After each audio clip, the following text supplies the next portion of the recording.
Masa Joseon di mana status adalah takdir. Seorang pemuda bodoh yang dicemooh semua orang, dan putri bungsu yang berharga dari keluarga bangsawan. Hubungan antara kedua orang yang dimulai dalam krisis yang sangat mendesak, menjadi pusaran tak terhindarkan dari takbir yang tidak bisa dikendalikan. Cinta terlarang yang sama sekali tidak boleh diizinkan. Di depan tembok status, mata pedang yang tajam mengarah ke leher Doksu dan berkata, "Ketahuilah posisimu." Akhirnya dua orang yang memilih untuk melarikan diri di malam hari dengan mempertaruhkan nyawa mereka setelah meninggalkan segalanya. Mereka melarikan diri dengan putus asa, menembus kegelapan pekat dan hujan deras. Tetapi, di depan sungai Amnok yang deras, dua orang terjebak di tepi jurang yang tak bisa dihindari. Saat tepat ketika pedang tanpa ampun kakakku menghantam. "Berhentilah! Saya mencintai Tuan Doksu." Sungguh, akhir dari cinta yang penuh pengorbanan ini akan seperti apa? Pemuda bodoh dan putri bungsu Yeonhwa. Sekarang cerita itu dimulai. Kami adalah channel baru Mindole Yadam. Kami menyajikannya dengan sepenuh hati. Akhir dinasti Joseon di suatu desa dekat Hanyang. Di zaman di mana status sosial adalah takdir, jika seorang putri dari keluarga bangsawan dan seorang pemuda dari kalangan rendah saling bertatapan, itu adalah hal yang tidak baik. Apalagi jika pemuda itu disebut bodoh.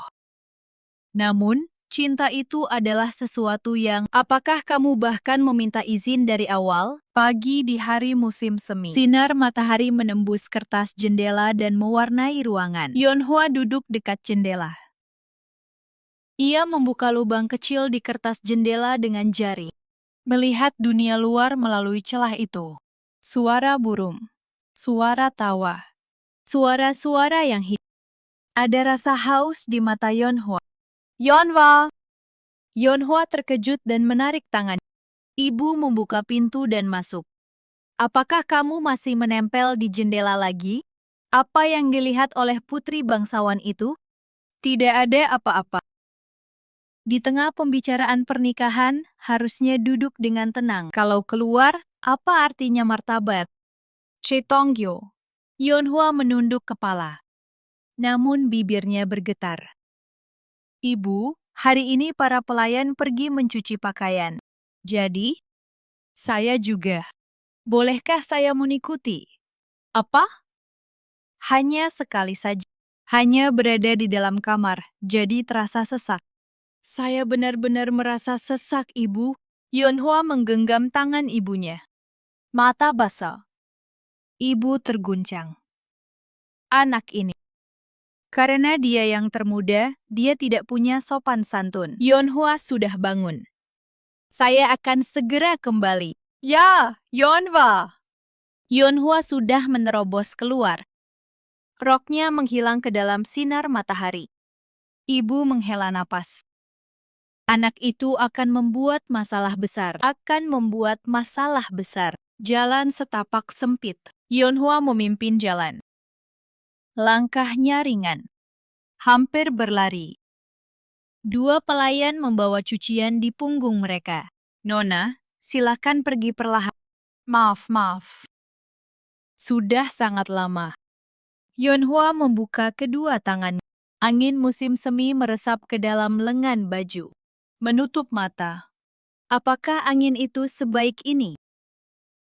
Jika Nona tahu, akan ada masalah besar. Tidak apa-apa. Bahkan jika dimarahi, tidak apa-apa. Hari ini, aku ingin menjadi burung, meskipun hanya untuk sehari. Yeonhwa tersenyum dan mulai berjalan lagi. Sinar matahari mengalir di atas rambutnya yang berkilau. Suara air yang jernih terdengar. Rompi yang tiba di tepi sungai. Yeonhwa berdiri di tepi air dan melihat ke bawah ke air. Wajahnya tercermin di air yang jernih. "Cantik. Apakah Anda seorang nyonya?" Yeonhwa tanpa ragu melepas sepatunya. Ia mengangkat rok hingga ke atas lutut. Betis putih terlihat. Sinar matahari jatuh di atasnya. Ketika kaki dicelupkan ke dalam air, gelombang muncul. Yeonhwa menarik napas. Dingin, tapi enak. Yeonhwa menggerakkan kakinya di dalam air.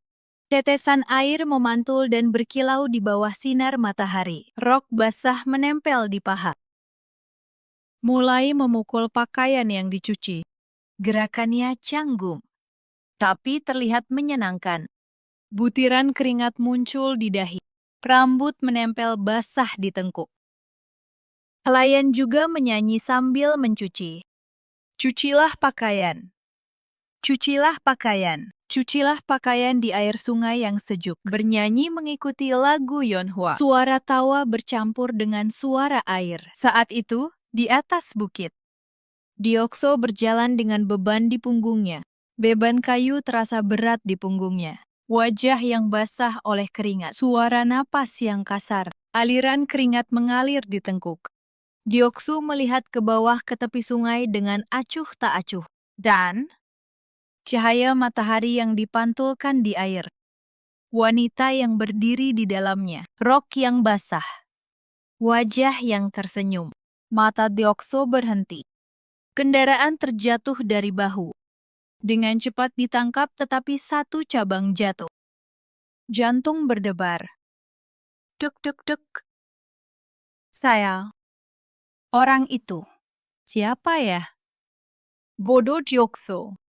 Itu adalah nama yang dipanggil oleh orang-orang di desa. Dia berbicara dengan gagap, bertindak lambat, dan tidak peka selama 25 tahun hidup. Dia yang tidak tahu apa artinya berdebar-debar. Saya mengetahuinya untuk pertama kalinya. Meskipun saya tidak tahu apa getaran aneh ini, hanya itu yang tidak bisa diabaikan. Deokso berusaha untuk memalingkan kepala. Namun, pandangannya terus mengarah ke sana. Menggigit bibir dengan gigi. Yeonhwa membilas cucian. Suara berdesir di semak-semak. Yeonhwa menoleh. Tidak ada yang terlihat.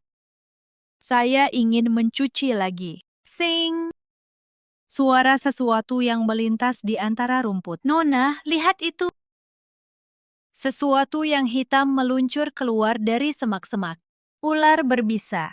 Sisik bersinar di bawah sinar matahari. Lidah yang terbelah menjulur. Menggulung tubuhnya. Menuju Yeonhwa.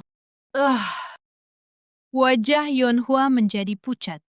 Tubuh menjadi kaku. Tidak bisa bergerak sedikit pun. Ular berbisa merayap dengan cepat. Menuju telapak kaki Yeonhwa. Ular! Ular!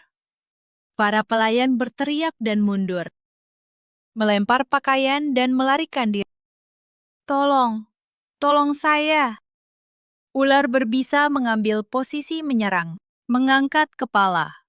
Yeonhwa mundur dan tergelincir. Bokong terjatuh ke dalam air. Rokok itu basah dan menempel di tubuh. Ular berbisa menyerang. Saat itu, duk! Suara langkah berat. Air memercik ke segala arah. Seseorang mengangkat Yeonhwa. Ini berbahaya. Pakaian basah melilit tubuh Yeonhwa. Lengan kekar Deokso melingkari pinggangnya. Hangatnya tangan yang menyokong punggung menyebar di sepanjang tulang belakang. Dada kedua orang itu bersentuhan. Detak jantung Deokso disampaikan ke dada Yeonhwa. Duk duk duk. Rambut basah Yeonhwa menyentuh tengkuk Deokso. Napasan kasar. Deokso menyentuh dahi Yeonhwa. Sepertinya waktu terhenti. Keduanya menahan napas. Deokso memindahkan Yeonhwa sambil memeluknya ke tempat yang jatuh di tepi air. Dia meletakkannya dengan hati-hati di atas rumput. Dan kemudian dia berbalik. Mengangkat tongkat panjang. Mengayunkannya ke arah ular berbisa. Gerakan yang tepat dan cepat. Seolah-olah bukan orang yang disebut bodoh. Ular berbisa menghilang ke dalam semak. Deoksu kembali. Bersembunyi di depan Yeonhwa. Apakah Anda baik-baik saja, Nona? Yeonhwa mengangkat kepalanya. Melihat wajah Deoksu.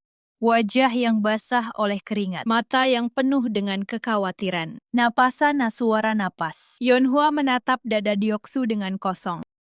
Garis otot terlihat di antara pakaian basah. Aku bisa mendengar detak jantungmu. Ya? Aku bisa mendengar sampai sini dong. Yeonhwa meletakkan tangannya di dadanya. Detak jantung saya lebih cepat daripada itu. Wajah Deoksu memerah. Saya mencoba melepaskan Yeonhwa, tetapi tidak ada kekuatan di kaki Yeonhwa. Sepertinya Anda masih terkejut. Yeonhwa menatap langsung ke mata Dokse. Terima kasih. Dua orang saling bertatapan. Sebentar, tidak ada yang berbicara. Angin bertiup. Hanya suara daun rumput yang terdengar. Helayan kembali terlambat. Dengan nafas terengah-engah. Nona, apakah Anda baik-baik saja? Oh, bodoh Deoksu. Bodoh telah menyentuh Nona. Tatapan Yeonhwa berubah dingin. Apa yang kamu katakan? Para pelayan terkejut. Jika bukan karena dia, aku sudah mati. Siapapun yang memanggil dia bodoh mulai sekarang. Bunga teratai bangkit. Meski pakaian basah menempel di tubuh, tidak peduli. Aku tidak akan memaafkanmu. Pelayan-pelayan menutup mulut mereka. Deoksu melihat Yeonhwa dengan mata terkejut. Ini adalah yang pertama kali sejak seseorang membungkus dirinya seperti ini. Ah, tidak, Nona. Saya baik-baik saja. Deoksu membungkukkan kepalanya dalam-dalam. Dengan cepat dia bangkit dan berjalan menuju bukit. Dia mengangkat keranjang di punggungnya. Bahuku bergetar. Yeonhwa melihat punggungnya. Tidak bisa melepaskan pandangan. Nona, sekarang Anda harus kembali. Ya. Namun, mata Yeonhwa masih ada di atas bukit. Sampai bayangan Dukso menghilang. Yeonhwa kembali ke dalam ruangan. Duduk setelah mengganti pakaian basah. Ibu masuk. Aku sudah mendengar semuanya. Katanya, ada ular keluar. Ya. Siapa yang menyelamatkanmu? Orang yang bernama Dokse. Deokso? Orang bodoh itu? Saya bukan bodoh. Ibu melihat wajah Yeonhwa. Ada yang berbeda. Tatapan mata. Suara. Kenapa kamu seperti itu? Saya lelah. Saya akan istirahat sedikit. Yeonhwa membalikkan badan. Ibu mundur dan menutup pintu. Namun, dia melihat Yeonhwa sekali lagi dengan tatapan cemas. Yeonhwa berbaring di atas selimut.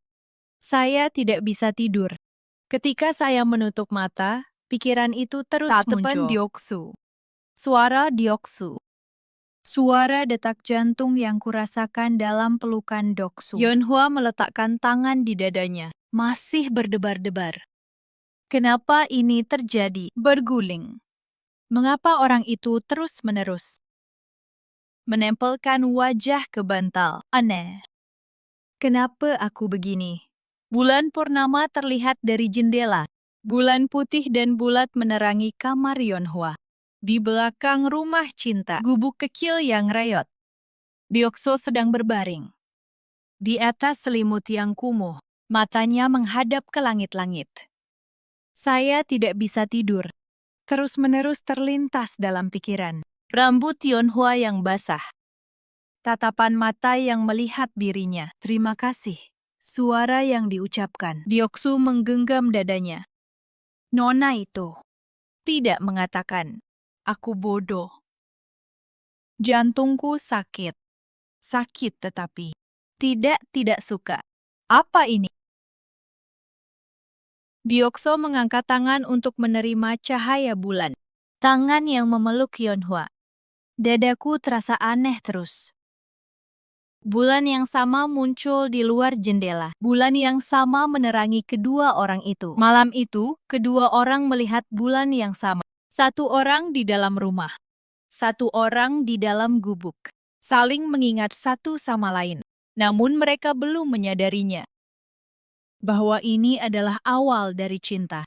Dan betapa tinggi dinding yang berdiri di depan cinta ini. Hari berikutnya, Yeonhwa mondar-mandir di halaman.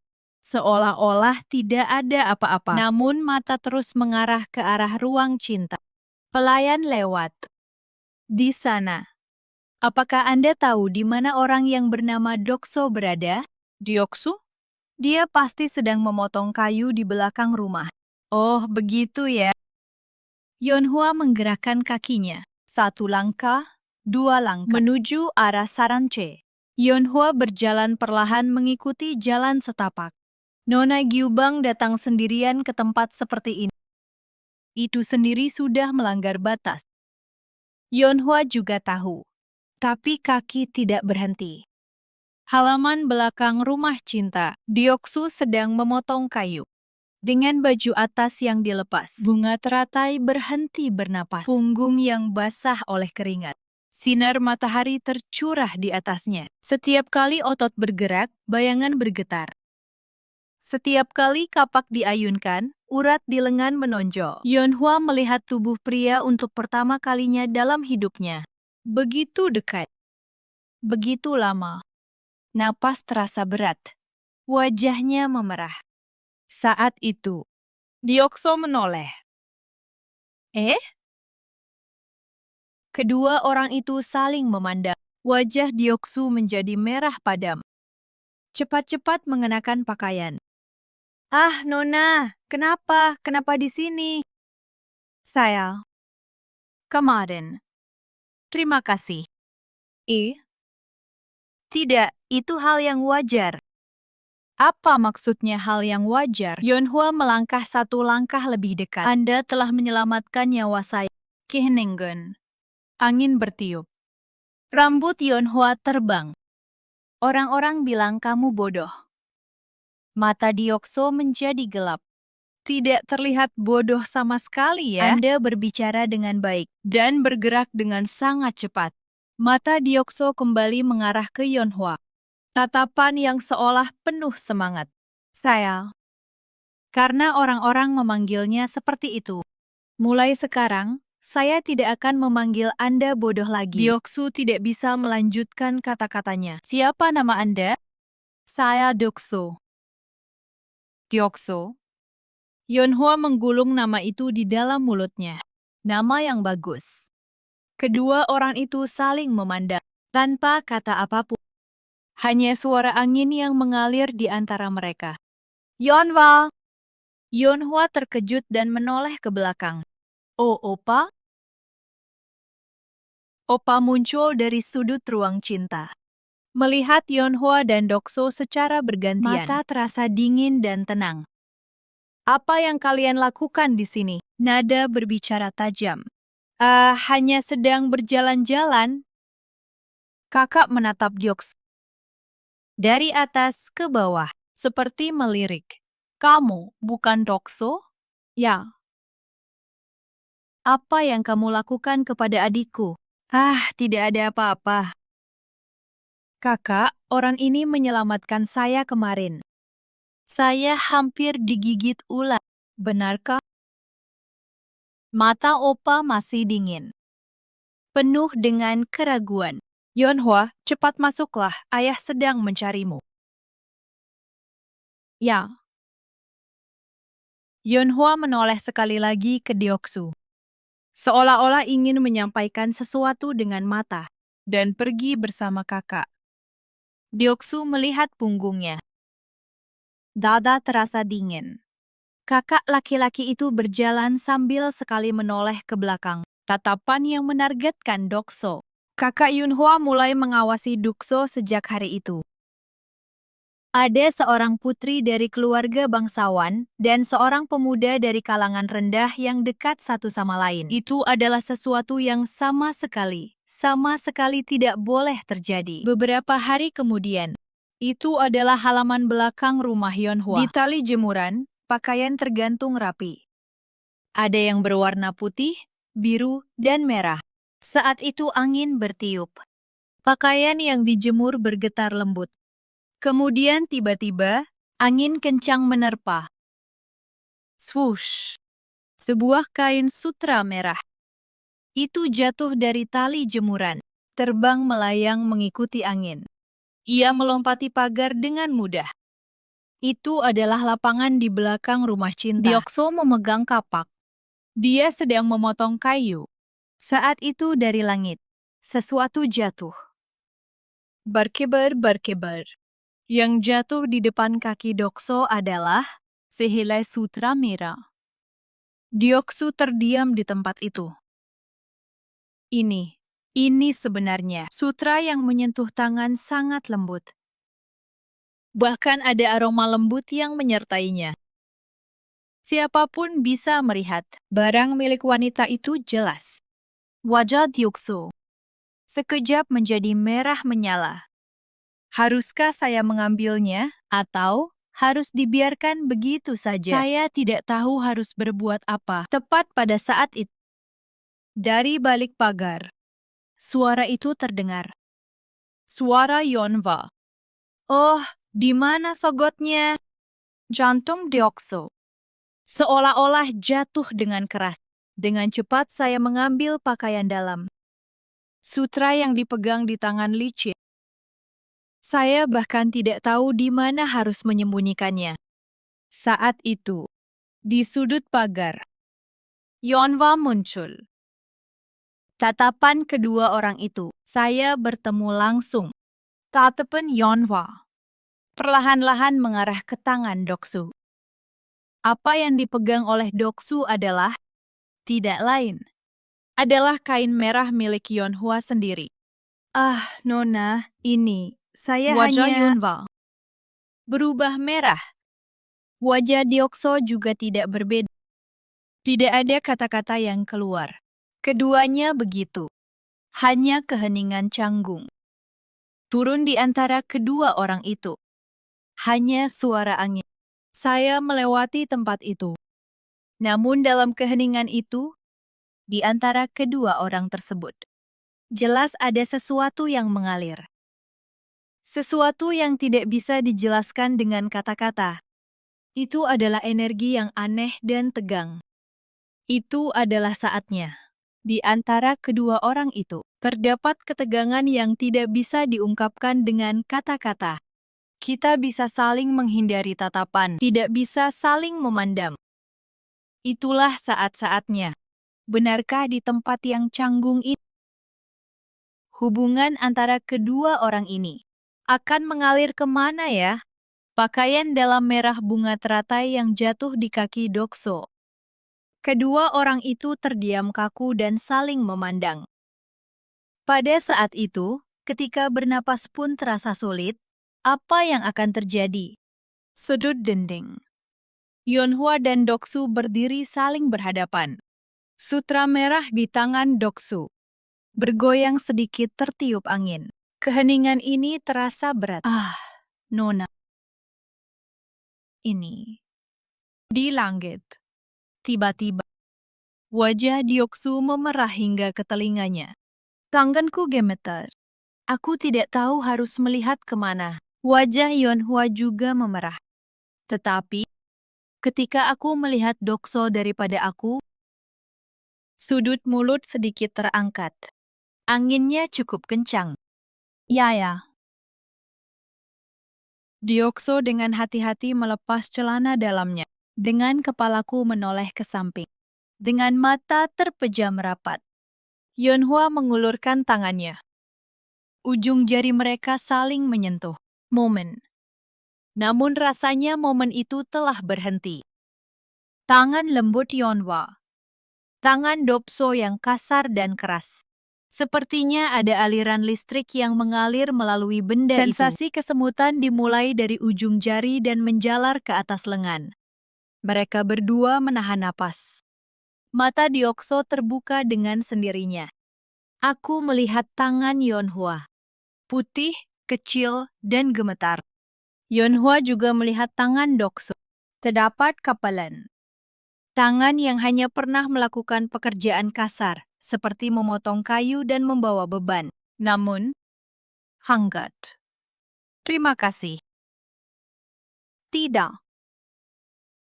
Yonhwa menerima pakaian dalam itu. Berusaha berbalik arah dengan tergesa-gesa. Jantungku berdetak sangat cepat. Saya rasa ini tidak bisa terus berlanjut seperti ini. Berjalanlah beberapa langkah. Namun, kakiku berhenti. Lihat ke belakang. Hai Tuan Deoksu. Ya? Jika. Yonhwa menggigit bibirnya. Ragu-ragu. Tapi saya katakan, apakah kamu akan berada di sini besok? Mata Diokso membelalak. Ya, mungkin. Kalau begitu, sampai jumpa lagi besok. Yonhua tersenyum lalu menghilang. Byokso berdiri di sana. Dengan hampa. Seolah-olah kakiku menempel di tanah. Jantungku berdebar kencang. Telingaku berdening. Sampai besok. Buka telapak tangan. Telapak tangan yang disentuh oleh tangan Yonhua masih terasa geli. Yonhua sedang duduk di kamarnya. Saya memegang mesin jahit, tetapi tangan saya tidak mau bergerak. Momen itu terus terlintas dalam pikiran. Saat tangan kita bersentuhan, mata Diokso, suara gemetar. Yonhua menunduk melihat tangannya. Ujung jari yang disentuh oleh tangan Doksu. Tanpa sadar, aku menempelkan jariku ke bibir. Aku menurunkan tanganku karena terkejut. Apakah aku gila? Angkat jarumnya. Aku mencoba menancapkannya ke langit. Tanganku tergelincir. Oh! Aku hampir tertusuk jarum. Oh, mengapa aku tidak bisa berkonsentrasi? Aku mendengar langkah kaki di luar pintu. Yonhua, aku punya kabar baik. Ibu masuk. Senyum menghiasi wajah seseorang. Apa beritanya? Ayahku sedang mencari istri yang baik. Mereka bilang itu adalah keluarga pedagang kaya di Hanyang. Sebuah jarum jatuh dari tangan Yonhua. Bumi. Suara kecil bergema di ruangan itu. Apakah kamu sudah menikah? Oke. Seorang mak comblang akan segera datang. Kamu sudah cukup umur sekarang, jadi sudah waktunya kamu menikah. Tapi, aku masih. Apalagi yang masih tersisa? Sang ibu mengelus kepala Yonhua. Konon, seorang wanita bangsawan akan menikah ketika waktunya Jangan tiba. Khawatir, kamu berasal dari keluarga baik-baik. Ibu keluar rumah. Yonhua tidak bisa bergerak. Jarumnya ada di lantai. Tatapan Yonhua juga tertuju ke lantai. Pasangan suami istri di depan. Lihatlah ke atas dan keluar jendela. Dalam kegelapan, bagian belakang rumah cinta itu tampak samar-samar. Beberapa hari kemudian, di pagi hari, Yonhua memanggil pelayannya. Aku ingin pergi ke pasar hari ini. Apakah Anda seorang manajer? Apakah Anda seorang wanita? Saya membutuhkan beberapa barang. Yonhua melirik keluar jendela.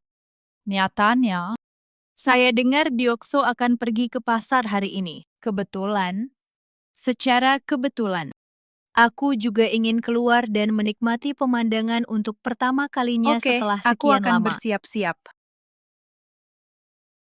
Yonhua berbalik dan mengangkat sudut bibirnya. Pasar yang ramai. Teriakan orang-orang, suara tawar-menawar, tawa anak-anak. Semua jenis suara dicampur menjadi satu. Yonhua berjalan melewati pasar bersama pelayannya. Mataku bergerak sibuk. Bolak-balik. Saya sedang mencari sesuatu. Kamu ada di mana? Di sana.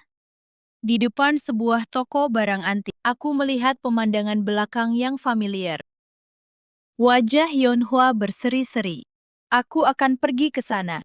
Yonhua secara alami menuju ke arahnya. Berpura-pura tidak terjadi apa-apa. Namun kecepatannya meningkat. Di depan sebuah toko barang antik, orang-orang berkumpul. Seorang bangsawan sedang memegang perhiasan giok. Giok berwarna biru. Ini adalah giok asli. Ini adalah barang berharga yang dibuat pada masa dinasti Ming. Lihat warna ini. Kilau ini. Itu terlihat bagus. Berapa harganya? Harganya 50 nyang perak. Saat bangsawan itu memasukkan tangannya ke dalam saku. Itu palsu. Pasar menjadi sepi. Semua mata tertuju pada Doksu. Apa? Dasar bajingan bodoh. Apa yang kau tahu tentang apa yang kau bicarakan? Orang-orang ramai membicarakannya. Bukankah itu bebek yang bodoh? Apa yang kamu ketahui untuk melakukan itu? Itu palsu. Orang yang berbudi luhur itu menunjuk ke batu giok. Butiran giok. Ini tidak alami. Dan beratnya juga. Ini lebih ringan daripada giok asli. Warna juga. Warnanya buatan. Jika Anda perhatikan dengan saksama, warnanya tidak merata. Masyarakat sedang gempar. Benar-benar. Seorang pria tua berambut putih muncul dari kerumunan. Izinkan saya melihatnya. Orang-orang memberi jalan. Pria tua itu adalah penilai barang antik terkenal di kota ini. Orang tua itu menerima giok tersebut. Lihatlah ke arah cahaya.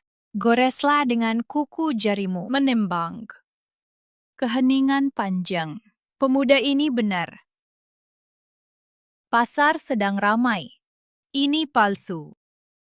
Ini adalah benda yang dibuat dengan mengeraskan bubuk giok. Dasar penipu. Sang bangsawan membuang giok itu dan melarikan diri. Wajah sang jenderal memucat dan dia lari. Orang-orang ramai membicarakannya. Bagaimana si bodoh Dioksoe bisa tahu itu? Apakah kamu benar-benar sebodoh itu? Yonhua mengamati pemandangan ini dari kejauhan. Mata terbuka lebar. Mulutnya sedikit terbuka.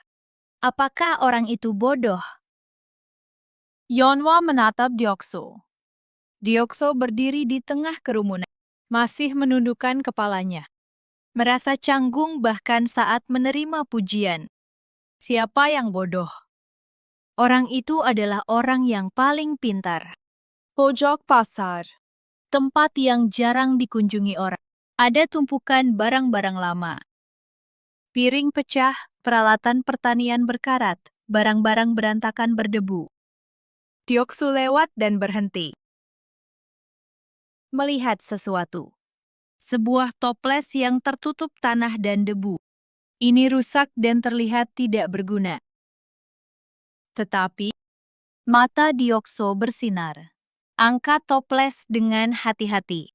Singkirkan debu dengan tanganmu. Lihatlah ke arah cahaya. Ini adalah keramik Seladon Goryeo. Usapkan jari Anda di permukaan. Warna. Pola bertatahkan. Memang benar. Aku. Toples ini. Berapa harganya? Itu, aku tadinya mau membuangnya. Ini menyebalkan, jadi terima saja. Tidak. Aku akan menanggung konsekuensinya. Diokso mengeluarkan beberapa keping perak dari sakunya. Jumlah uang itu memang kecil, tetapi bagi orang yang berbudi luhur, itu adalah jumlah yang Terima besar. kasih. Diokso memegang toples itu dengan hati-hati. Seperti menggendong bayi. Ya ampun, Tuan Diokso. Diokso berbalik dengan terkejut. Bunga teratai berdiri tegak, dengan membelakangi matahari. Dengan senyum di wajahmu. Ah, Nona! Sungguh suatu kebetulan. Saya juga datang ke pasar. Ini bukan kebetulan. Saya datang ke sini dengan sengaja. Tapi itu rahasia. Beberapa saat, Anda mengatakan perhiasan giok itu palsu. Bagaimana kamu tahu? Anda bisa tahu hanya dengan melihatnya. Lihat saja. Ya. Sejak kecil. Saat Anda melihat suatu objek, apakah ini asli atau palsu? Tunjukkan saja. Mengapa demikian? Aku juga tidak tahu. Kamu luar biasa. Diokso mengangkat kepalanya. Mata Yonhua bersinar penuh ketulusan. Orang yang menyebutku bodoh justru tampak bodoh. Tuan Dioksu jauh lebih pintar. Mata Diokso bergetar. Ini adalah kali pertama saya mendengar hal ini sejak saya lahir. Kata pintar. Terima kasih. Bagaimana dengan toples itu? Ini adalah keramik Seladon Goryeo. Ini sudah lama tapi memang benar. Mungkin. Ini akan bernilai sangat tinggi. Benarkah? Katamu tadinya mau membuangnya. Di mata orang-orang. Karena itu terlihat seperti sampah. Yonhua menatap Diokso. Bukankah hal yang sama juga berlaku untuk Dokso? Meskipun aku terlihat seperti orang bodoh di mata orang lain. Seseorang yang mengetahui nilai sejati. Orang-orang mulai memperhatikan kedua orang itu. Gadis bangsawan dan bujangan bodoh. Ada dua orang yang berdiri dan berbicara. Aku mendengar gumaman. Pelayan itu mendekat dengan tergesa-gesa. Nona, orang-orang sedang menatap. Ah. Yonhua melihat sekeliling. Aku merasakan tatapan itu. Sampai jumpa lagi. Ya. Daon Yonhua. Setelah berjalan beberapa langkah, saya menoleh ke belakang. Diokso masih berdiri di sana, menatap dirinya sendiri. Yonhua melambaikan tangannya sedikit. Wajah Dioksu memerah. Beberapa hari kemudian, rumah Yonhua Sarungche. Saudara laki-laki saya sedang duduk di depan ayah saya. Ayah, ada desas-desus aneh yang beredar di kota akhir-akhir ini. Rumor apa? Bukankah ada seorang pria bernama Dokso si bodoh? Mereka bilang dia memang punya bakat untuk menemukan harta karun. Kara mengenali giok palsu di pasaran. Kami menemukan porselen seladon Goryeo di antara barang-barang yang dibuang. Oke? Ayah menyipitkan matanya. Ini adalah tampilan yang menarik. Dan, saudaraku terdiam sejenak. Perhatikan reaksi ayahmu. Aku dengar Yonhua berbicara dengan pria itu di pasar. Wajah sang ayah mengeras. Apa? Saya sendiri belum melihatnya, tapi ada desas-desus yang beredar di kalangan para pelayan. Ayah termenung dalam waktu yang lama. Jari-jari mengetuk lutut. Ketuk-ketuk-ketuk. Mari kita hubungi Dokso sekali saja. Keesokan harinya, Diokso dipanggil ke Sarangche. Beranda yang luas. Ayah duduk dengan penuh martabat. Diokso berlutut di tanah di bawah lantai. Tundukkan kepalamu dalam-dalam. Apakah Anda orang yang berbudi luhur? Ya. Angkat kepalamu. Diokso dengan hati-hati mengangkat kepalanya. Bertemu dengan tatapan mata ayahku. Mata yang dingin, tajam, dan penuh perhitungan. Aku mendengar desas-desus. Kamu punya bakat menemukan harta karun ya? Yah, lebih tepatnya seperti itu. Selamat malam. Sang ayah mengangkat tangan dan menyela. Saya mengagumi bakat Anda. Jadilah pelayan rumah kami. Maka Anda tidak perlu khawatir tentang mencari nafkah. Mata Diokso bergetar. Bel. Itu berarti kehilangan kebebasan. Itu berarti terikat pada rumah ini seumur hidup. Dan, itu artinya kita semakin menjauh dari Yonhua. Seorang pelayan bangsawan dan seorang putri bangsawan. Ini adalah hubungan tuan dan pelayan. Bahkan kontak mata pun tidak diperbolehkan. Kamu tidak bisa menolak. Saya sudah memberitahu kepala desa. Mulai besok, bekerja di rumahku. Mulut Dioksu tidak mau terbuka. Saya tidak punya apa-apa untuk dikatakan. Tidak ada yang bisa saya lakukan. Pergilah. Diokso berdiri dengan kepala tertunduk. Aku berjalan keluar dengan langkah yang tidak mantap. Malam itu, waktu ketika semuanya tertidur, Yonhua dengan hati-hati membuka pintu kamarnya. Lihatlah sekeliling. Saya memastikan semua pelayan sudah tidur. Keluar secara diam-diam. Sensasi menyentuh tanah dengan telapak kaki telanjang. Udara malam yang dingin. Jantungku berdebar kencang. Menuju ke belakang Sarangche. Di depan gubuk Dokso. Diokso sedang duduk. Menatap bulan. Aku sedang melamun. Tuan Dioksu. Diokso berbalik dengan terkejut. Ah, Nona, pada malam ini. Kebingungan. Yonhua meletakkan jarinya ke bibir. Aku mendengar desas-desus. Ayahmu ingin menjadikanmu pelayannya. Diokso menundukkan kepalanya. Ya. Apakah kamu tidak membencinya? Aku tidak menyukainya, tapi aku tidak bisa menolak. Mengapa? Saya. Karena aku tidak punya apa-apa. Tidak ada listrik, tidak ada uang. Kesunyian. Hanya cahaya bulan yang menerangi kedua orang itu. Angin bertiup. Suara gemerisik rumput. Yeonhwa duduk di sebelah Deokso. Yeokso terkejut. Nyonya, mengapa? Jika kamu duduk di sini, pakaianmu akan kotor. Apakah kamu baik-baik saja? Seorang wanita di kamar tidur duduk di sebelah seorang pria di malam hari. Ini tak terbayangkan.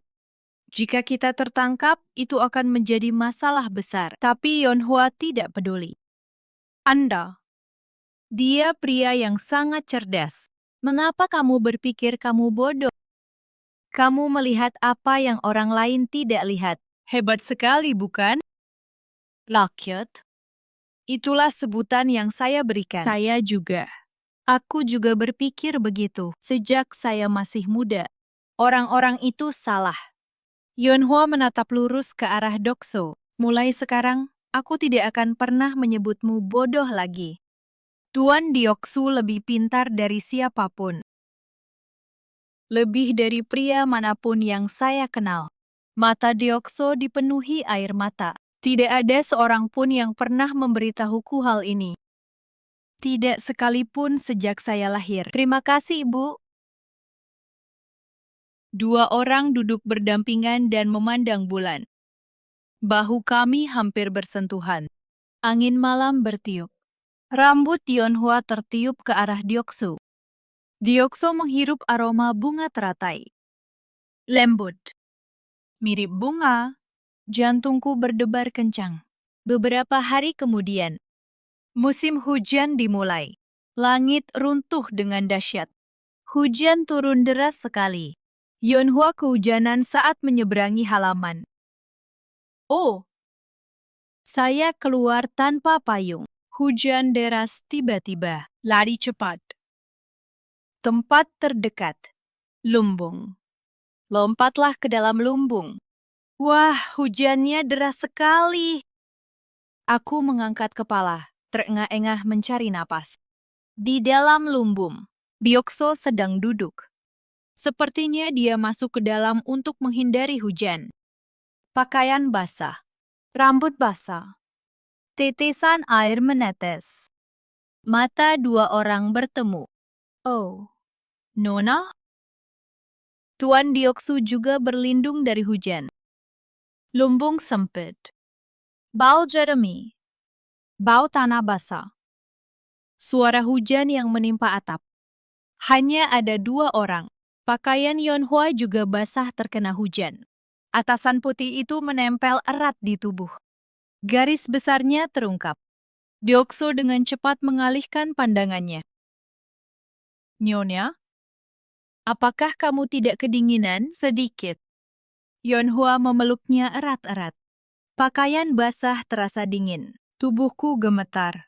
Deokso ragu-ragu dan kemudian, lepaskan pakaian luarmu. Bagian luarnya masih basah, tetapi bagian dalamnya sudah kering. Bahkan ini, tolong bungkuskan. Tapi kamu, tidak apa-apa. Saya. Bahan ini tahan terhadap dingin. Yeonhwa menerima pakaian. Letakkan di bahumu. Suhu tubuh Deoksu tetap hangat. Dan aroma kebajikan. Bau keringat. Bau kayu. Aroma tanah. Sangat. Aku tidak membencinya. Deokso mengeluarkan sapu tangan dari sakunya. Usap rambut Yeonhwa yang basah. Dengan hati-hati. Dengan lembut. Seolah-olah sedang memegang sesuatu yang rapuh. Yeonhwa menahan napasnya.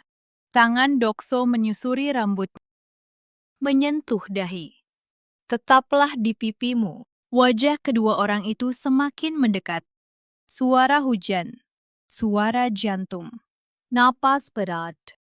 Mata Deokso hanya dipenuhi dengan bunga teratai. Mata Yeonhwa hanya dipenuhi dengan kebajikan. Yeonhwa memejamkan matanya. Aku gemetar. Menakutkan. Tetapi, saya tidak ingin menghindarinya. Bibir Deokso semakin mendekat ke bibir Yeonhwa. Siapa yang ada di dalam gudang ini?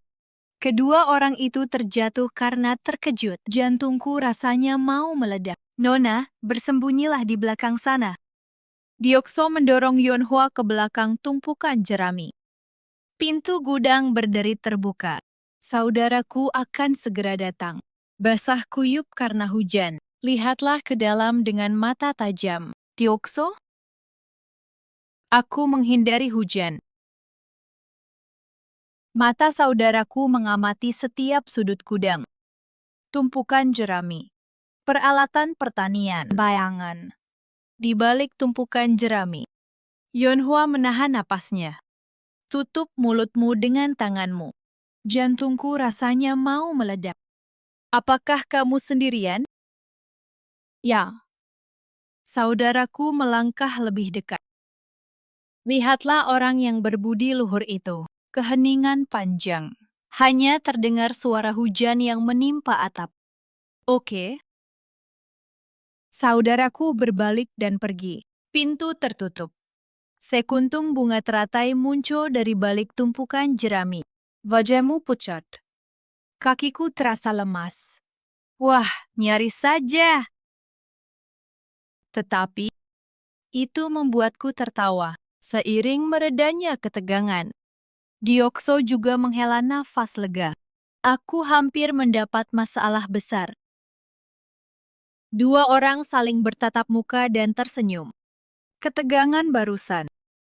Kegembiraan barusan. Tepat sebelum momen itu masih di bibirku.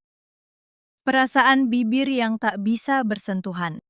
Hujan masih terus turun. Beberapa hari kemudian, bangunan utama rumah Yeonhwa. Mak Komblang sudah datang. Saya adalah putra dari keluarga Kim Champan dari Hanyang. Keluarga itu baik dan mereka memiliki banyak kekayaan. Yang terpenting, karakter tersebut tampan. Oh, begitu ya. Bagus. Lanjutkan saja pernikahannya. Kalau begitu, bagaimana kalau kita menikah bulan depan? Bulan depan? Bukankah itu terlalu cepat? Tidak, semakin cepat semakin baik. Usia Yeonhwa juga penting. Ayah terdiam sejenak. Akhir-akhir ini aku punya firasat aneh tentang Yeonhwa. Bagian rumah untuk wanita. Yeonhwa berdiri di luar pintu. Aku mendengarkan secara diam-diam. Wajahku memucat. Bulan depan. Pernikahan. Tanganku gemetar. Lututku terasa lemas. Bersandar ke dinding. Tidak. Tidak. Malam itu, Yeonhwa berlari di belakang sarang C.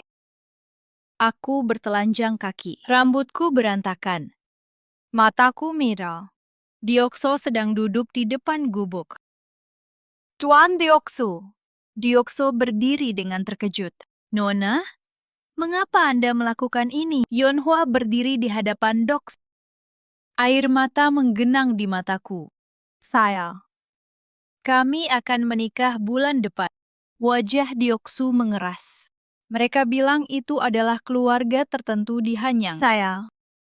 Saya. Air mata mengalir. Menunggangi pipi. Jatuh dari ujung dagu. Aku bahkan tidak mengenali wajah orang itu. Aku bahkan tidak tahu orang seperti apa dia Mari sebenarnya. kita hidup bersama selama sisa hidup kita. Deokso tidak tahu harus berbuat apa. Aku ingin menghapus air mata Yeonhwa. Aku ingin memeluk. Tapi itu tidak bisa dilakukan. Nyonya? Yeonhwa tiba-tiba menyeka air matanya. Dan tataplah lurus ke arah orang yang berbudi luhur itu. Mata yang berlinang air mata. Tapi saya melihat tekad di dalamnya. Aku ingin bersamamu. Napas Deokso terhenti. Jantungku terasa seperti berhenti berdetak. Merendukan. Yeonhwa selangkah lebih dekat. Melarikan diri. Ya? Kami. Ayo kita kabur bersama. Aku akan meninggalkan tempat ini ke suatu tempat yang tak seorang pun tahu. Tapi apakah ada alasan mengapa Anda tidak bisa pergi? Deoksu terdiam. Yeonhwa menggenggam tangan Doksu. Tangan dua orang. Tangan Yeonhwa gemeter. Tangan Deoksu juga gemetar. Tapi udaranya panas. Keduanya. Cahaya bulan menerangi kedua orang itu. Silakan jawab, Tuan Deoksu. Aku punya apa-apa. Tidak ada uang, tidak ada kekuasaan. Saya ingin tahu apakah saya bisa melindungi Anda, Nona. Aku hanya membutuhkanmu. Yeonhwa menggenggam tangan Dokso lebih erat. Aku tidak butuh apapun lagi, selama aku memiliki dirimu. Pada saat itu, aku bisa mendengar suara saudaraku dari kejauhan. Yeonhwa, di mana kau? Yeonhwa terkejut. Tolong pertimbangkan. Yeonhwa melepaskan tangan Dokso, menghilang dengan tergesa-gesa ke dalam kegelapan. Byokso berdiri di sana. Kehangatan bunga teratai yang tersisa di tanganku. Aku masih merasakannya. Ayo kita kabur bersama. Jauh di dalam kegelapan. Ada bayangan di balik pohon itu. Ini saudaraku, melihat ke arah tempat bunga teratai berada. Aku melihat semuanya. Dua orang berpegangan tangan. Yeonhwa meneteskan air mata. Wajah saudaraku mengeras dingin. Kepalkan tinjumu. Beraninya orang itu. Usulan berani Yeonhwa. Mendengar kata-kata itu, ayo kita lari bersama. Apa yang akan dikatakan Doksu dan saudaraku yang mengawasi segalanya? Apa rencanamu? Di hadapan cinta terlarang, badai akan datang. Yeonhwa meminta Dokso untuk melarikan diri bersamanya. Namun Deoksu merasa takut. Aku punya apa-apa. Akankah Yeonhwa mampu melindunginya? Pertanyaan itu menghantuinya sepanjang malam. Suatu larut malam, Dokso gelisah dan tidak bisa tidur. Saat aku memejamkan mata, aku mendengar suara Yeonhwa. Aku ingin bersamamu. Melarikan diri. Aku hanya membutuhkanmu. Aku menatap langit-langit. Apa yang harus saya lakukan?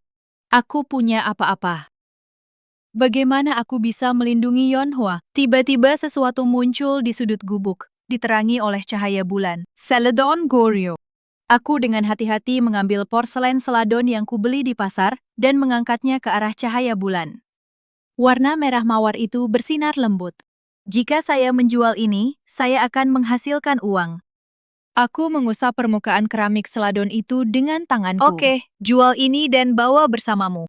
Aku mendekap pendengar itu erat di dadaku. Pada saat yang sama, Sarang C dari rumah Yeonhwa. Ayah. Ada acara apa malam ini?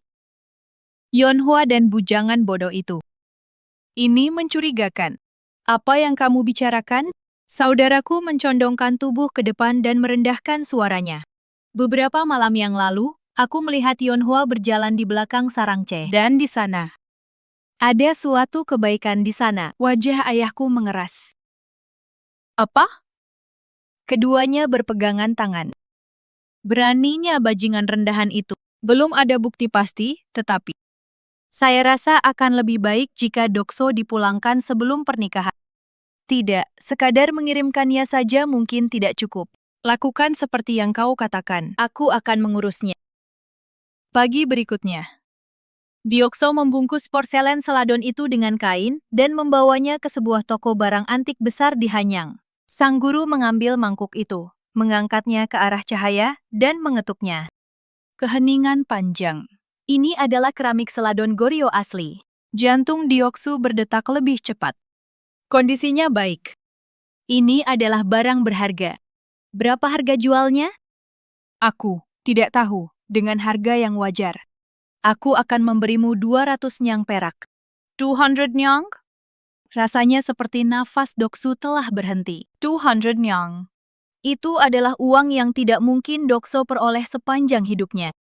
Itu adalah uang yang tidak akan bisa saya tabung, bahkan jika saya bekerja sebagai pembantu seumur hidup saya. Ini harga yang wajar. Tangan Dokso gemeter. Terima kasih. Pemiliknya menyerahkan sebuah kantong perak kepada saya. Diokso meninggalkan toko. Sinar matahari sangat menyilaukan. Sekarang aku bisa pergi bersama Yonhwa. Jantungku berdebar kencang bercampur harapan dan ketakutan. Dalam perjalanan kembali ke desa, jalan setapak di hutan. Tidak ada seorang pun di sana, dan yang bisa kudengar hanyalah suara burung. Lalu sebuah bayangan muncul di depan. Dialah tuan muda. Di belakangnya berdiri dua pelayan yang memegang pentungan di tangan mereka. Diokso. Yang mulia, tuan, saudaraku mendekatiku perlahan. Satu langkah, satu langkah. Kau berani meremehkan saudari kami? Saya. Aku tahu segalanya. Bahwa kita bertemu setiap malam. Aku tahu kau menggenggam tanganku. Wajah Diokso memucat. Kuasai bidang studi Anda. Kau adalah bujangan bodoh, dan Yonhwa adalah seorang wanita bangsawan. Sangat berbeda, seperti langit dan bumi. Apakah kamu tidak tahu itu? Aku tahu. Dan kau masih berani? Opa mencengkeram kerah baju Dokso. Keluar dari kota ini sebelum pernikahan. Malam ini. Saudara laki-lakiku mengeluarkan pisau dari pinggangnya. Kulitku terasa sedikit tergores. Jika tidak, saya tidak bisa menjamin keselamatan Anda. Darah mengalir deras dari leherku. Tapi saya seorang wanita. Apa? Mata Opa membelalak. Kau mencintaiku? Apa kau akan mengatakannya? Palu godam itu jatuh ke tanah. Kedebok. Jangan konyol. Kamu tidak pantas mendapatkan itu. Dasar idiot. Ketika saudaraku mengedipkan mata kepada para pelayan. Para pelayan menghampirinya sambil mengacungkan pentungan. Pak, pak, pak. Ini adalah peringatan terakhirmu. Kakak laki-laki itu membungkuk dan berbisik di telinga Dokso. Jika tidak hilang sampai besok pagi, lain kali aku benar-benar mati. Aku akan mengubur jasadmu di pegunungan agar tidak ada yang pernah menemukannya. Saudara laki-lakiku berdiri dan berjalan pergi, sambil membersihkan debu dari pakaiannya. Darah di wajah. Darah keluar dari mulut. Seluruh tubuhku terasa sakit.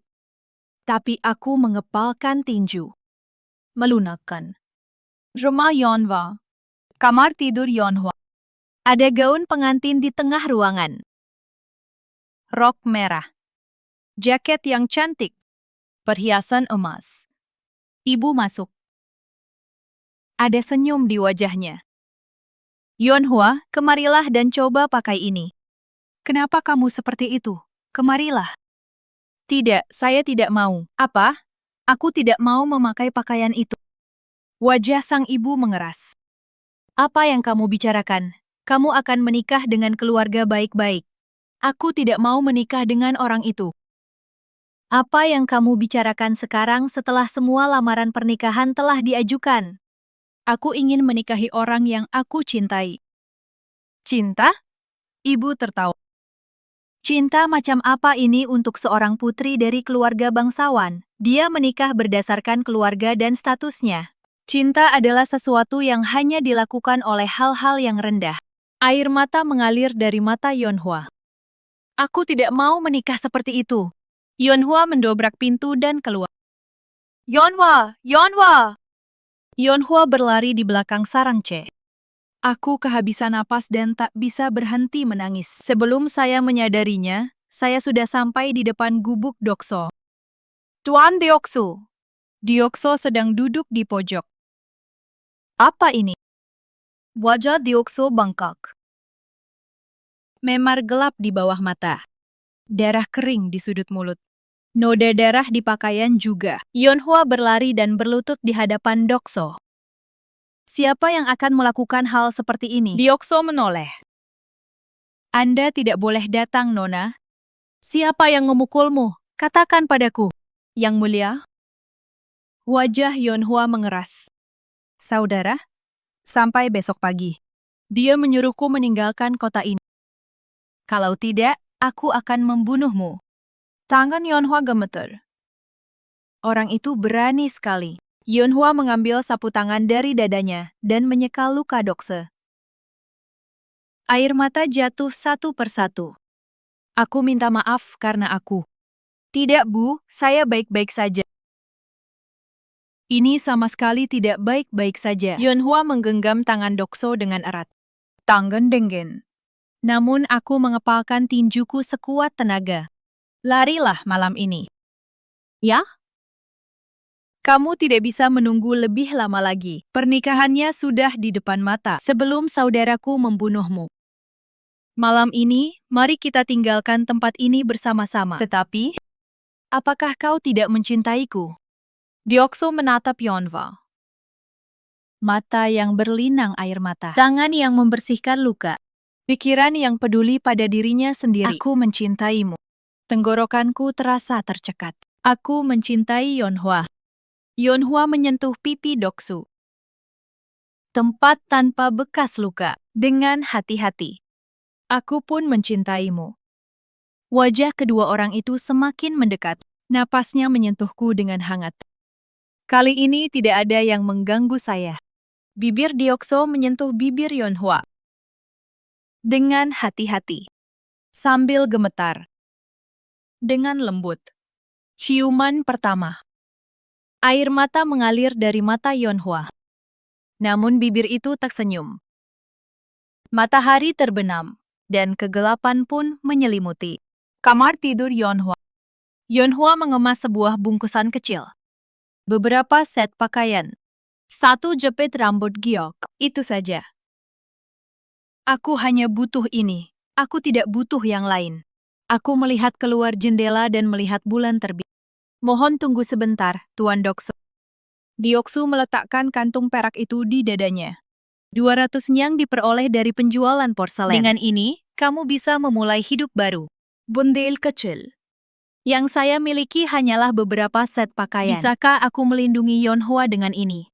Aku merasa cemas. Tetapi aku mengepalkan tinju. Aku pasti akan melindungimu. Tengah malam. Waktu ketika semuanya tertidur, Yeonhwa membuka pintu kamarnya. Tanganku yang memegang gagang pintu itu gemetar. Tidak ada seorang pun di lorong itu. Semua pelayan sedang tidur. Aku keluar dengan tenang, tanpa alas kaki, tanpa mengeluarkan suara. Jantungku berdebar kencang di telingaku. Aku menuju ke bagian belakang sarang C. Deokso sedang menunggu di luar gubuk. Bunga teratai pun muncul. Wajah di bawah sinar bulan.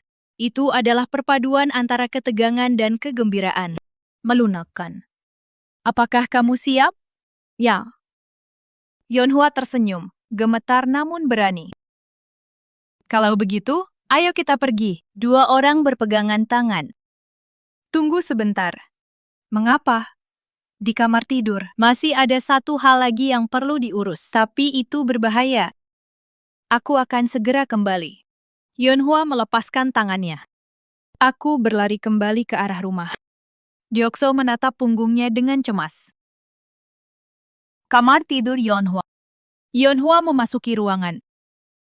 Di sana ada gaun pengantin. Kain merah yang diterangi cahaya bulan. Benang emas yang cantik. Yeonhwa menatap gaun pengantin itu. Aku mengulurkan tangan dan membelai kain itu. Maafkan aku, ibu dan ayah. Tapi aku, bersama orang yang aku cintai. Kita harus pergi bersama-sama. Tenggorokanku terasa tercekat. Saat aku hendak berbalik Yeonhwa, ibu saya sedang berdiri. Mengapa kamu bangun di jam segini? Yeonhwa buru-buru menyembunyikan bungkusan itu di balik roknya. Aku tidak bisa tidur. Kamu pasti gugup karena besok adalah hari pernikahanmu. Ibu masuk ke dalam ruangan. Jangan khawatir, kamu berasal dari keluarga baik-baik. Sang ibu mengelus kepala Yeonhwa. Ibu, aku harap ibu bahagia. Air mata menggenang di mata Yeonhwa. Aku mencoba menelannya, tapi tidak bisa masuk. Terima kasih, Ibu. Tidurlah sekarang. Aku harus bangun pagi besok.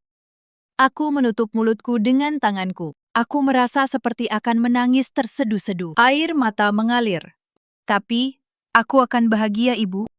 Tapi, dengan caraku sendiri. Aku menyeka air mataku dan mengemas kembali bungkusanku. Yeonhwa keluar dari balik sarang C. Deokso menunggu dengan cemas. Apakah kamu baik-baik saja?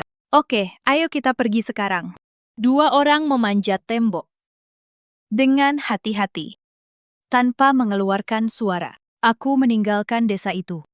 Hanya cahaya bulan yang menerangi keduanya. Jalan setapak di hutan di luar kota. Yeonhwa menoleh ke belakang. Di kejauhan, saya melihat rumah tempat saya lahir dan dibesarkan. Cahaya redup. Bayangan dalam kegelapan. Air mata mengalir. Deokso menggenggam tangan Yeonhwa dengan erat. Apakah kamu menyesalinya? Yeonhwa menyeka air matanya. Dan aku tertawa. Tidak, sama sekali tidak. Di mana saja tidak masalah, asalkan aku bersamamu. Deokso memeluk Yeonhwa. Aku akan melindungi Yeonhwa seumur hidupku. Tuan Deokso. Jangan panggil aku Nona lagi. Ya? Panggil aku Yeonhwa, Yeonhwa saja. Tapi kita sekarang. Aku tidak punya identitas. Bukan bangsawan maupun rakyat jelata. Hanya seorang pria dan seorang wanita. Kami adalah orang-orang yang saling mencintai. Mata Deokso berkaca-kaca. Yeonhwa. Yeonhwa tersenyum cerah. Ya, panggil saja aku begitu. Kedua orang itu berpegangan tangan dan mulai berjalan lagi. Menuju kegelapan. Menuju kehidupan baru. Pagi berikutnya. Rumah Yeonhwa. Pelayan itu mengetuk pintu kamar tidur. Anda harus bangun, Nona. Bersiaplah untuk pernikahan. Nona? Saya mengetuk lagi. Tidak ada jawaban. Saat saya membuka pintu, ruangan itu kosong. Selimut itu masih ada di sana. Hanya ada gaun pengantin yang tergeletak di sana. Ah, wanita itu sudah pergi. Ayahku marah di ruang tamu. Rumah itu berantakan sekali. Apa? Yeonhwa menghilang? Apa yang terjadi? Itu pasti terjadi tadi malam. Ini Deokso. Apa? Aku pasti kabur bersamanya. Aku sudah memperingatkanmu. Dia berani. Wajah saudaraku berubah merah dan biru. Bebaskan orang-orang itu sekarang. Temukan mereka dan bawa mereka masuk. Dan bajingan itu juga. Kau boleh membunuhku. Ya. Kali ini, aku tidak akan memaafkanmu. Aku akan membunuhmu. Beberapa hari kemudian, Yeonhwa dan Deoksu sedang berjalan jauh di dalam pegunungan. Dia lelah, pakaiannya kotor, dan wajahnya tampak pucat. Tapi kami berpegangan tangan erat-erat. Seberapa jauh lagi perjalanan yang harus kita tempuh? Jika Anda menyeberangi Sungai Yalu sedikit lebih jauh, Anda bisa pergi ke dinasti Qing. Dinasti Qing. Yeonhwa mendongak ke langit. Awan-awan berkumpul dan awan hitam ada di mana-mana. Kurasa akan hujan. Sebelum aku selesai berbicara, hujan mulai turun. Kedebuk, kedebuk, kedebuk. Shoo! Itu dia, ada gua. Dua orang bergegas masuk ke dalam gua. Gua itu sempit, gelap, dan lembab. Tubuh basah. Pakaian itu menempel erat di tubuhnya dan Yeonhwa menggigil. Apakah karena cuaca dingin atau karena ketegangan? Deokso menggendong Yeonhwa di lengannya. Apakah kamu kedinginan? Sedikit. Yeonhwa memeluk erat Deokso. Aku mendengar detak jantung Deokso. Gedebuk, gedebuk, gedebuk. Tapi tidak apa-apa. Yeonhwa mengangkat kepalanya dan menatap Deoksu. Karena aku bersamamu. Kedua orang itu berpelukan erat. Yang bisa kudengar hanyalah suara hujan di luar. Suah suhu tubuh satu sama lain. Napas satu sama lain. Suara detak jantung satu sama lain. Itu sudah cukup. Tepat pada saat itu, terdengar suara dari luar gua. Suara tapak kuda. Kedua orang itu terkejut. Seharusnya letaknya dekat sini. Coba lihat juga guanya. Yeonhwa meraih Deokso. Hei saudaraku, jangan berisik. Deokso mendorong Yeonhwa jauh ke dalam gua. Dia menutupi bunga teratai itu dengan tubuhnya sendiri. Suara langkah kaki semakin mendekat. Ketuk-ketuk-ketuk. Sebuah bayangan muncul di pintu masuk gua. Seseorang mengintip ke dalam. Yeonhwa berhenti bernapas dalam pelukan Deokso. Jantungku rasanya mau meledak. Ketuk-ketuk, ketuk-ketuk. Bagaimana jika saya mendengar suara ini? Tidak ada siapapun di sini. Apa kamu yakin? Ya, gelap sekali dan sempit. Langkah kaki itu semakin menjauh. Suara derap kaki kuda juga telah menghilang. Setelah beberapa saat, kedua pria itu dengan hati-hati keluar dari gua. Hujan berhenti dan bintang-bintang terlihat di langit. Kita harus bergegas. Mereka mungkin akan kembali lagi. Ya. Saya mendaki jalan setapak di gunung. Dan di kejauhan, aku bisa melihat sungai Yalu yang lebar dan perkasa. Ombak berkilauan di bawah sinar bulan. Apakah itu sungai Yalu? Ya, jika Anda menyeberangi sungai itu. Ini adalah dinasti Qing. Kehidupan baru dimulai. Yonhua menggenggam tangan Dokso dengan erat. Bisakah kita benar-benar menyeberang? Bersama-sama kita bisa melakukannya. Dua orang pergi ke sungai. Namun ketika kami sampai di sungai, Yonhua, kedua orang itu menoleh dengan terkejut. Saudara laki-lakiku muncul sambil menunggang kuda. Para pelayan di belakangnya juga. Berdiri di situ. Yonhua bersembunyi di balik gagang pintu. Diokso berdiri di depan melindungi Yonhua.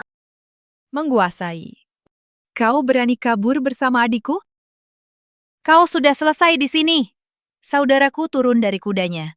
Dia menghunus pedangnya dan mendekati Doksu. Ujung pedang itu bersinar mengerikan di bawah cahaya bulan. Dua orang menghalangi jalan di depan sungai Yalu. Pedang saudaraku diarahkan ke leher Doksu. Bisakah aku menyeberangi sungai yang deras itu? Atau semuanya berakhir di sini? Dua orang yang mempertaruhkan segalanya demi cinta. Saat yang menentukan akan segera tiba. Lotus dan Dioksu terhalang di depan sungai Yalu. Pedang saudaraku mendekati Dioksu. Apa yang akan terjadi pada nasib dua orang ini yang mempertaruhkan segalanya demi cinta? Tempat itu berada di tepi sungai Yalu. Cahaya bulan pecah di atas ombak. Saudaraku mendatangiku dengan membawa pisau, langkah demi langkah. Gilah pedang itu berkilauan di bawah sinar bulan. Para pelayan mengelilingi kami dari segala sisi. Tidak ada tempat untuk lari. Diokso, saya punya satu pertanyaan terakhir. Saudaraku berhenti. Tepat di depan hidung Dokso. Lebih baik kau mengirim Yonhua kembali dan memohon ampun? Atau lebih baik kau mati di sini? Dokso berdiri di depan, mendorong Yonhua ke belakangnya. Seluruh tubuhku gemetar. Tapi aku tidak menyerah. Tidak. Apa? Aku mencintai Yonhua. Suara Dioksu bergetar tetapi jelas. Aku akan melindungimu, meskipun itu berarti mempertaruhkan nyawaku. Saudaraku tertawa. Cinta? Dasar bodoh, berani-beraninya kau bicara soal cinta. Saudaraku mengangkat pedangnya. Suara mendesing. Pedang itu mengenai Dokso. Dokso mengambil tongkat di sampingnya. Aku menangkis pisau itu. Dentang. Terdengar suara logam dan kayu berbenturan. Namun saya didorong kembali ke tampuk kekuasaan. Diokso terhuyung mundur. Saudaraku mengayunkan pedangnya lagi. Pada saat itu, hentikan! Yonhua melompat di antara Dokso dan kakaknya. Yonhua, minggir! Tidak! Yonhua merentangkan tangannya. Aku menutupi pintu itu. Saya menyukai Tuan Dokso. Tidak peduli apapun yang dikatakan saudaraku. Aku akan ikut denganmu. Apa? Pedang saudaraku berhenti. Air mata menggenang di mata Yonhua. Namun matanya tidak berkedip. Aku ingin hidup bersama orang yang kupilih. Tidak masalah apa status atau latar belakang keluarga Anda. Suara Yonhua bergetar namun tegas. Jika itu seseorang yang saya cintai, tidak apa-apa. Ekspresi saudaraku berubah. Tangan yang memegang pisau itu gemetar. Yonhua. Saudaraku, kumohon. Yonhua telah selangkah lebih dekat. Tolong biarkan kami pergi. Keheningan menyelimuti ruangan. Hanya angin yang bertiup. Yang bisa kudengar hanyalah suara sungai. Tepat saat itu sebuah cahaya muncul di seberang sungai. Suara mendayung. Dengan percikan, sebuah kapal mendekat. Seorang tukang perahu tua sedang mendayung. Sebuah lentera tergantung di ujung perahu. Hei, apa kalian mencoba menyeberangi sungai? Dokso dan Yeonhwa menoleh dengan terkejut. Kalau begitu, ayo cepat. Kita harus menyeberang saat air pasang. Dokso meraih tangan Yeonhwa. Sekarang juga. Keduanya berlari ke sungai. Berhenti, kakakku mengejarku.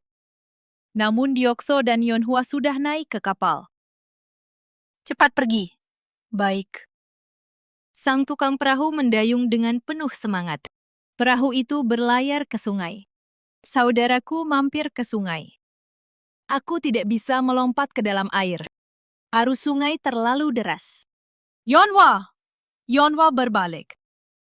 Saudaraku semakin menjauh. Wajah itu di bawah sinar bulan. Air mata mengalir. Maafkan aku, Opa. Dan terima kasih. Saudaraku menjatuhkan pisau itu. Mendering. Aku menatap perutku dengan tatapan kosong. Yeonhwa. Kapal itu semakin menjauh. Menuju cahaya bulan. Itu ada di atas kapal. Arus sungai yang deras mengguncang perahu. Yeonhwa berada dalam pelukan Dokso. Deokso memeluk Yeonhwa erat-erat. Apakah kalian berdua melarikan diri? Ya. Apakah kau punya uang? Dokso mengeluarkan sebuah kantong perak dari sakunya. Aku akan memberimu 50 nyang perak. 50 nyang sudah cukup. Aku akan membawamu ke Shenyang, dinasti Qing. Terima kasih. Haha, kamu kabur bersama orang yang kamu cintai. Ini mengingatkan saya pada masa muda saya. Pria yang bertugas sebagai tukang perahu itu tersenyum. Cahaya redup muncul di wajahnya yang keriput. Perahu itu melewati tengah sungai. Yeonhwa menoleh ke belakang. Tanah Joseon semakin jauh dan semakin jauh. Bayangan gunung terpantul di bawah cahaya bulan. Cahaya desa yang memudar. Dan air mata mengalir. Tanah tempat Yeonhwa lahir dan dibesarkan. Tanah tempat para ibu berada. Tanah tempat ayahku berada. Semua itu telah hilang. Deokso memeluk Yeonhwa. Apakah kamu menyesalinya? Yeonhwa menyeka air matanya. Dan aku tertawa. Tidak. Yeonhwa menatap mata Deokso. Di mana saja tidak masalah, asalkan aku bersamamu. Deokso memeluk Yeonhwa lebih erat. Aku akan melindungi Yeonhwa seumur hidupku. Aku akan bersamamu seumur hidupku. Bibir mereka bersentuhan. Itu terjadi di bawah sinar bulan. Itu terjadi di sungai yang deras. Aku berada di atas kapal yang menuju ke kehidupan baru. Kapal itu mencapai wilayah Qing. Mereka semua ada di sini. Yeonhwa dan Deokso turun dari perahu. Itu adalah negeri yang aneh.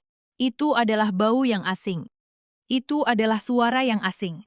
Itu adalah dinasti Qing. Yeonhwa sedang melihat sekeliling. Daripada merasa takut, saya takjub. Ini adalah dinasti Qing. Deokso menggenggam tangan Yeonhwa dengan erat. Sekarang hanya tinggal kita berdua. Ya, hanya kita berdua. Dua orang tersenyum.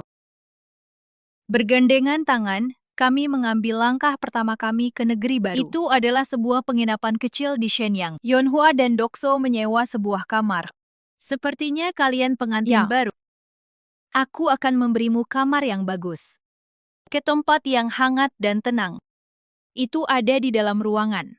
Lilin itu dinyalakan. Bayangan bergoyang di dinding. Yeonhwa dan Deokso duduk saling berhadapan. Keheningan yang canggung pun menyelimuti ruangan. Itu adalah malam pertama kami berdua saja. Yeonhwa membiarkan rambutnya terurai. Lepaskan jepit rambut. Longgarkan ikat rambutmu. Rambut panjangnya terurai hingga ke bahunya. Cahaya lilin berkilauan. Deokso berhenti bernapas. Itu adalah penampakan bunga teratai yang diterangi cahaya lilin. Itu indah. Itu sangat indah. Sekarang kami benar-benar pasangan. Yeonhwa. Yeonhwa mendekati Deokso. Merangkaklah dengan lututmu. Aku menggenggam tangan Deokso. Apakah kamu takut? Kecil. Saya juga. Dua orang tertawa. Yeonhwa menyentuh pipi Deokso. Cuacanya hangat. Meskipun sulit, namun tetap lancar. Tetapi, tidak apa-apa karena aku bersamamu. Deokso memeluk Yeonhwa. Lilin itu berkedip-kedip. Bayangan-bayangan itu menari. Tidak ada yang bertanya apa yang terjadi malam itu. Namun hingga fajar, lilin-lilin di ruangan itu tetap menyala. Dan keduanya menjadi pasangan sejati. Beberapa hari kemudian, itu adalah pasar besar di Shenyang. Tempat itu dipenuhi dengan suara-suara yang meriah. Bahasa Qing, Joseon, dan Jurchen bercampur menjadi satu. Deoksu dan Yeonhwa berkeliling pasar. Itu berada di depan sebuah toko barang antik. Mata Deokso berbinar. Saya melihat-lihat barang-barang yang dipajang. Seperti sebuah kebiasaan. Seperti naluri. Itu asli, itu palsu, itu berharga. Seorang lelaki tua sedang mengamati Doksu. Itu adalah seorang pria tua yang mengenakan pakaian mewah. Dia adalah pemilik yang menjalankan bisnis tersebut dengan sangat baik. Komoda. Deokso menoleh ke belakang dengan terkejut. Kamu punya bakat dalam hal-hal tertentu. Apakah kamu orang Korea? Ya, benar. Apakah Anda sedang mencari pekerjaan? Sebuah pekerjaan? Apakah Anda tertarik bekerja untuk saya? Pekerjaan ini tentang menilai sesuatu. Hanya sedikit orang yang memiliki mata seperti matamu. Deokso melihat Yeonhwa. Yeonhwa tersenyum cerah dan mengangguk. Terima kasih, saya akan melakukannya. Oke, kamu bisa keluar mulai besok. Shenyang, Dinasti Qing, 10 Saya tahun melihat kemudian. Sebuah rumah besar. Itu adalah Shenyang, Dinasti Qing. Saya melihat sebuah rumah besar. Terbentanglah sebuah taman yang indah. Di sana berdiri sebuah bangunan yang megah. Para pelayan yang datang dan pergi tampak sibuk. Ada sebuah papan bertuliskan "Please Stop". Di ruang belajar di rumah besar itu, Deokso sedang duduk. Situasinya benar-benar berbeda dari 10 tahun yang lalu. Saya mengenakan gaun sutra berkualitas tinggi. Itu adalah sikap yang bermartabat. Tatapan itu tajam. Dia adalah pedagang terbesar pada masa dinasti Qing. Itu adalah Lee Deokso. Namun di salah satu sisi ruang kerja, terdapat keramik seladon Goryeo itu. Itu adalah porselen seladon tua dan pecah. Pendengarlah yang memulai semuanya. Aku menyimpannya agar aku tidak melupakan niat awalku. Aku mendengar tawa di halaman. Yeonhwa sedang bermain dengan 3 anak. Dia mengenakan gaun wanita yang elegan. Tapi aku masih bermain dengan anak-anak. Aku sedang mengangkat rokku. Aku berkeringat. Ibu, aku menangkapmu. Ah, aku tidak mau kalah. Yeonhwa tertawa dan berlari pergi. Anak-anak itu berlari mengejarku sambil tertawa terbahak-bahak. Para pelayan memperhatikan sambil tersenyum. Deokso sedang melihat keluar jendela. Aku tersenyum. Bahkan setelah 10 tahun, keadaannya masih sama seperti dulu. Hatiku terasa hangat. Pada saat itu, seorang pelayan masuk dengan tergesa-gesa. Tuan, seorang pria telah datang dari Joseon. Di Joseon, wajah Deokso mengeras. Ini adalah kali pertama saya mendengar kabar dari Joseon dalam 10 tahun terakhir. Itu adalah ruang tamu. Seorang pria dari Joseon sedang duduk di sana. Itu wajah yang familiar. Saya pernah menjadi pelayan di rumah Yeonhwa. Deokso dan Yeonhwa telah tiba. Kamu adalah rumah kami. Tidak, Bu, sudah lama sekali. Pelayan itu menundukkan kepalanya dalam-dalam. Apa yang membawamu kemari? Saya datang untuk menyampaikan berita penting. Wajah pelayan itu tampak gelap. Keluarga Lady Yeonhwa berada dalam bahaya besar. Apa yang sedang terjadi? Anda menginvestasikan sejumlah besar uang di jajaran atas keluarga Anda untuk membangun kembali keluarga Anda, tetapi itu gagal. Dia dipenjarakan oleh pemerintah karena tidak mampu membayar utangnya. Ayahku dipenjara dan harta keluarga kami akan disita. Tuan muda itu juga terjerat dalam tumpukan utang. Keluarga itu berada di ambang kehancuran. Wajah Yeonhwa memucat. Ayahku dipenjara. Kakiku terasa lemas. Aku tersandung. Deokso menangkap Yeonhwa. melunakkan. Air mata mengalir. Berapa banyak yang Anda butuhkan? Anda harus memiliki 1.000 nyang perak. Kamu bisa menyelamatkan ayahmu dan menyelamatkan keluargamu. Itu adalah 1.000 nyang. Itu adalah jumlah uang yang sangat besar. Tapi, baiklah. Setelah pelayan itu pergi, Yonhwa menangis. Aku menangis dalam pelukan Dokso. Bahuku bergetar.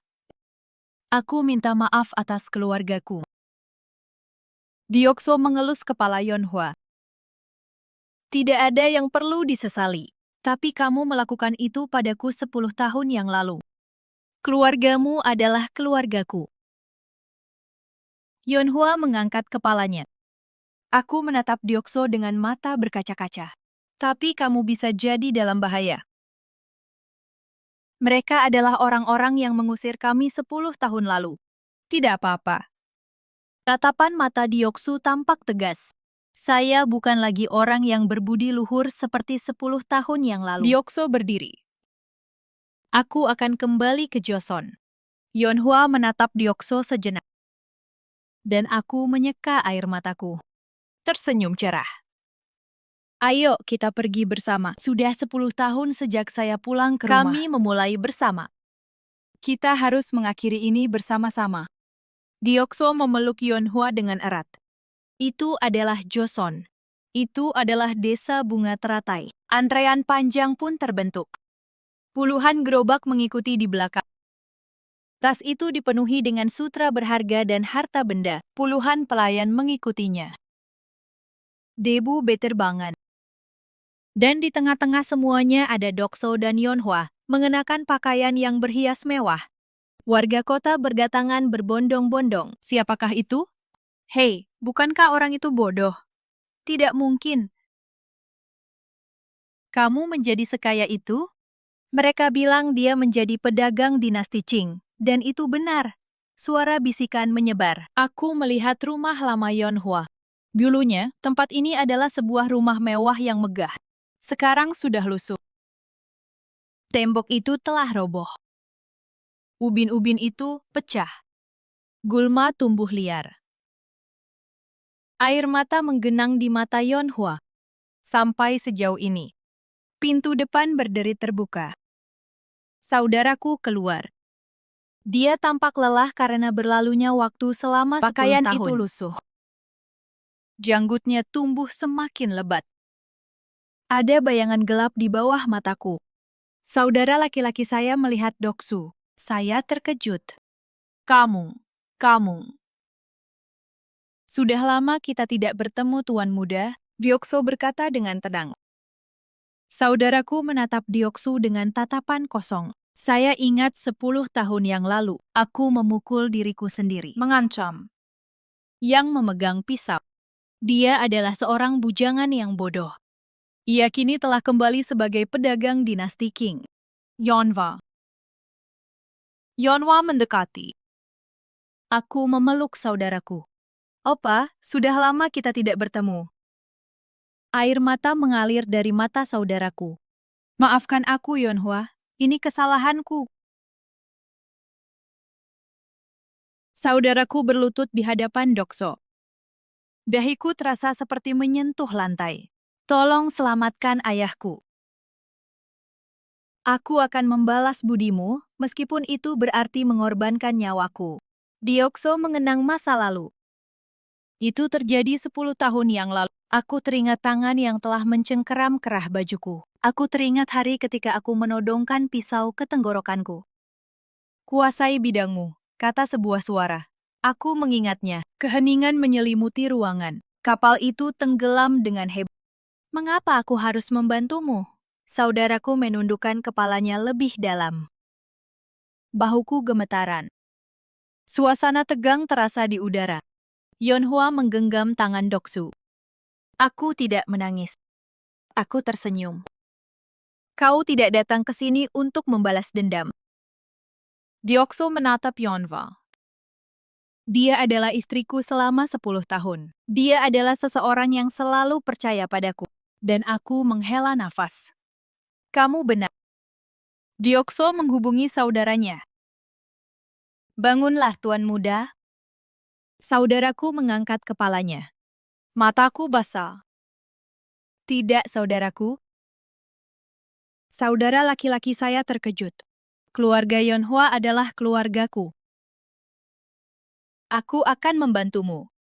Air mata mengalir deras dari mata saudaraku. Terima kasih banyak. Itu adalah kantor pemerintahan. Deokso memberikan sejumlah besar perak. Sejumlah kantong perak diletakkan di atas meja. Suara berat terdengar. Dengan ini, saya akan melunasi semua utang saya dan membebaskan ayah mertua saya. Ini, uang sebanyak ini. Gerbang giok telah terbuka. Ayah Yeonhwa muncul. Terlihat lusuh. Rambutku berwarna keabu-abuan. Bola itu tenggelam. Ayahku melihat Doksu. Kamu adalah suatu kebajikan. Deokso membungkuk dengan sopan. Aku berlutut. Aku menundukkan kepala hingga dahiku menyentuh tanah. Senang bertemu dengan Anda, Tuan. Air mata mengalir dari mata ayahku. Aku salah. Suara ayahku bergetar. Aku memandang rendahmu dan menyebutmu bodoh. Tapi Anda memang seorang pria sejati. Ayahku mencoba berlutut di hadapan Doksu. Dokso buru-buru membangunkan ayahnya. Tidak, Tuan, silakan bangun. Maukah kau memaafkanku? Aku memaafkanmu. Deokso tersenyum. Itu sudah lama sekali. Ayah memeluk Dokso. Terima kasih banyak. Warga kota itu takjub. Dia bukan orang bodoh. Dia adalah seorang dermawan. Betapa salahnya kita 10 tahun yang lalu. Kau menyebut orang itu idiot? Beberapa hari kemudian, rumah Yeonhwa sudah kembali pulih. Para penduduk desa berusaha membujuk Dokso dan Yeonhwa agar mengurungkan niat mereka. Sekarang, mohon tetap tinggal di Joseon. Bukankah Anda sekarang orang yang sangat kaya, Tuan Doksu? Doksu menggelengkan kepalanya. Joseon tidak memberi saya kebebasan. Apa yang kamu bicarakan? Saat itu aku masih seorang bujangan yang bodoh. Dia adalah orang dengan status rendah. Namun, pada masa dinasti Qing, saya diakui atas kemampuan saya. Keheningan menyelimuti ruangan. Ayah mendekati Yeonhwa. Yeonhwa, kembalilah sekarang. Dan rumah itu dibangun kembali. Yeonhwa tersenyum cerah. Aku menggelengkan kepala. Ayah, aku sudah mau pulang. Rumah? Ya, rumah saya di Qing. Di mana suami dan anak-anak saya berada. Yeonhwa menggenggam tangan Dokso dengan erat. Jaga kesehatanmu, ayah. Saya harap kita bisa bertemu lagi suatu hari nanti. Yeonhwa memeluk ayahnya. Sang ayah juga memeluk Yeonhwa. Berbahagialah, Yeonhwa. Ya, ayah, aku sangat bahagia. Saya sedang dalam perjalanan kembali ke dinasti Qing. Prosesi Deokso dan Yeonhwa berlanjut saat mereka meninggalkan desa. Warga kota mengantar kepergiannya. Saudaraku menundukkan kepalanya dari kejauhan. Pinggang ditekuk pada sudut 90 derajat. Selamat tinggal, Yeonhwa. Berbahagialah. Saya berhenti di tepi sungai saat berjalan di sepanjang jalan. Aku mendengar suara air jernih. Suara kicauan burung terdengar. Suara angin berhembus. Itu adalah aliran sungai yang mirip dengan tempat mereka pertama kali bertemu 10 tahun yang lalu. Yeonhwa melepas sepatunya. Aku mengangkat rokku. Aku mencelupkan kakiku ke dalam air. Airnya dingin. Tapi itu keren. Air mengalir di antara jari-jari kakiku. Bahkan setelah 10 tahun, hal itu tidak berubah. Sayang, apakah kamu ingat 10 tahun yang lalu? Deokso tersenyum. Yah, bagaimana mungkin aku lupa? Hari pertama kita bertemu. Ketika ular itu keluar, betapa jantungku berdebar kencang. Anak-anak tertawa dan bermain di air. Yeonhwa menoleh ke Dokso dan mengulurkan tangannya. Senyum itu masih murni dan cerah. Tidak ada yang berubah dalam 10 tahun terakhir. Mari ikut saya. Deokso menggenggam tangan Yeonhwa. Dua orang duduk berdampingan di tepi air. Anak-anak berlarian ke sana kemari. Cinta terlarang bersemi melintasi perbatasan, dan kami memilih pengampunan daripada balas dendam. Akhirnya aku mendapatkan kebebasanku. Keduanya tidak pernah kembali ke Joseon lagi. Kisah mereka telah diceritakan sejak lama. Deokso yang disebut sebagai bujangan bodoh sebenarnya adalah orang yang paling bijaksana. Dan Yeonhwa dikatakan sebagai wanita tercantik yang tidak pernah kehilangan kesuciannya hingga akhir hayatnya. Seperti itulah cinta pada mulanya. Hal itu melampaui status, gengsi, dan tabu. Di hadapan cinta sejati, segalanya menjadi tidak berarti. Itu adalah aliran sungai tempat matahari terbenam. Yeonhwa dan Doksu tertawa bersama anak-anak. Matahari terbenam berwarna merah menyinari keempat orang itu. Itu adalah keluarga yang bahagia.